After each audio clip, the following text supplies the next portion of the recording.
Halo semuanya, kembali bersama saya Bapak Rendra Sihaan dalam pembelajaran seni budaya. Bagaimana kabar kalian hari ini? Semoga semuanya dalam keadaan sehat, tanpa kekurangan apapun, dan semoga kalian juga tetap semangat dalam mengikuti pembelajaran secara daring. Baik, langsung saja kita akan memulai materi pelajaran kita hari ini yang berjudul menganalisis jenis, tema, fungsi, dan nilai estetis karya seni rupa tiga dimensi. Jadi hari ini kita belajar seni rupa tiga dimensi. Yang pertama kita akan mempelajari jenis karya tiga dimensi. Berdasarkan fungsinya, seni rupa tiga dimensi dibagi menjadi dua bagian. Seni rupa murni, seni rupa yang memperhatikan kreativitas, ekspresi, dan nilai keindahannya saja. Contohnya di sini ada patung, topeng, dan relief.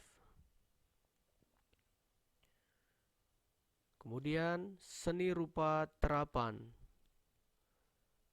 Karya seni rupa sebagai bentuk atau sebagai benda pakai yang memiliki fungsi praktis dibuat dengan pertimbangan kegunaannya dan juga keindahannya. Contohnya ada seni kriya dan keramik. Nah, ini adalah contoh karya seni rupa yang tidak hanya dinilai dari keindahannya saja, tetapi juga dari segi kegunaannya. Kemudian, berdasarkan bentuknya. Berdasarkan bentuknya dibagi sebagai berikut. Seni rupa dua dimensi. Ini sudah kita pelajari di minggu-minggu yang lalu. Seni rupa yang hanya dilihat dari satu arah saja. Kemudian seni rupa tiga dimensi. Bisa dilihat dari segala arah. Contohnya ini dia. Ini adalah seni arsitektur, tapi dalam bentuk foto. Kemudian seni rupa multidimensi. Seni rupa pertunjukan atau performance art, seni yang berkaitan dengan lingkungan hidup atau environment art, seni yang terpengaruh dampak modernisasi atau happening art, dan penggabungan konsep film lama dan modernisasi atau video art. Jadi seni rupa multidimensi ini adalah bisa dibilang penggabungan dari beberapa seni rupa, yaitu dua dimensi dan tiga dimensi. Ini adalah penggabungan seni rupa. Kemudian kita akan membahas tema. Tema dikatakan sebagai masalah pokok atau ide pokok atau disebut juga subject matter seni. Misalnya tema dapat bersumber dari realitas internal dan realitas eksternal. Realitas internal seperti harapan, cita-cita, emosi, nalar, intuisi, gairah, hayal kepribadian seorang perupa yang diekspresikan melalui karya seni rupa. Dari segi realitas eksternalnya seperti ekspresi interaksi perupa dengan kepercayaan, tema religius, kemiskinan, ketidakadilan, nasionalisme, politik atau tema sosial, hubungan perupa dengan alam atau tema lingkungan, dan lain sebagainya. Kemudian kita akan membahas fungsi seni rupa.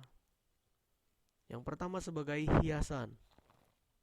Memiliki manfaat untuk memperindah suatu lokasi atau tempat yang dapat dirasakan langsung oleh orang yang berada di tempat tersebut. Nah, ini dia sebagai fungsi hiasan. Manakah karya tiga dimensi di situ? Di gambar tersebut yaitu adalah gambar keramiknya atau potnya atau vas bunganya. Kemudian sebagai sarana peringatan. Sebagai sarana peringatan biasanya berupa tugu, prasasti, monumen untuk menandakan kejadian atau peristiwa yang pernah terjadi, baik itu di kota atau di tempat tempat yang lainnya. Nah, ini ya contoh. Ini adalah monumen kota Surabaya.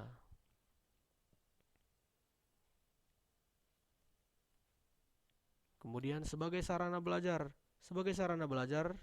dan pengetahuan kita tentang kejadian di masa lalu, contohnya seperti candi atau museum. Ini dia. Ini gambar relief. Relief ini adalah menjelaskan tentang peristiwa sejarah. Relief ini adalah diukir atau diukir di badan-badan candi seperti Candi Borobudur atau candi yang lainnya.